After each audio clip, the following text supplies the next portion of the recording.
Welcome back to my series, The Bible Doesn't Make Any Sense, featuring the dress I wore last night because I just got home. Like Today's episode, Daniel, chapter 6. You are correct. This story is absolutely ridiculous. Go ahead and grab you a little snack. You're going to like this episode. So in this story, there's a king named King Darius. King Darius had a bunch of administrators, one of which was Daniel. King Darius really liked Daniel. Daniel was a man of God. He was very trustworthy. Darius didn't see any corruption in him. So obviously, Daniel was his favorite administrator, and that made the other administrators jealous. So they decided to start trying to dig up some dirt on Daniel to try to show to King Darius and be like, hey, your man's is not so sweet. But they can't find anything because, like I said, Daniel was a very trustworthy, just righteous man. So they decide that the only thing that they can use against him is his relationship with God. So they all get together and they go to the king and they tell him, hey, here's a law that you probably should pass. The king should enforce the decree that anyone who prays to any god or human being during the next 30 days, except to you, your majesty, shall be thrown into the lion's den.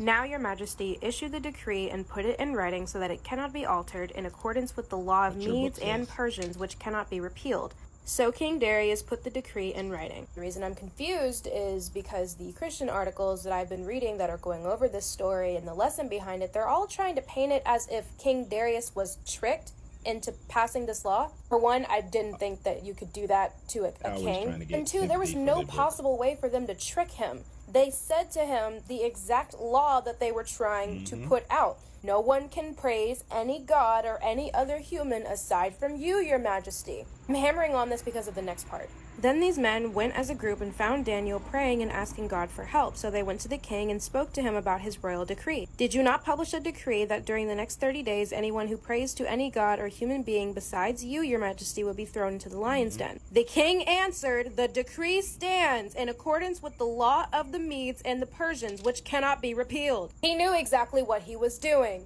Then they said to the king, Daniel, who is one of the exiles from Judah, pays no attention to you, your majesty, or to the decree you put into writing. He still prays 3 times a day. When the king heard this, he was greatly distressed. He was determined to rescue Daniel and made every effort until sundown to save him. Save him from the law that you put into motion? They can't do anything without the king's approval. If King Darius knew Daniel so well and was super close to him and thought he was so trustworthy, he would know that Daniel was a man of God, right? Anyway, let's keep going because it gets worse. They go through putting Daniel in the lion's den. He survives the night. The king comes and finds him and sees that Daniel's still alive. When Daniel gets out, he says that the lions didn't hurt him because he was found innocent in God's sight.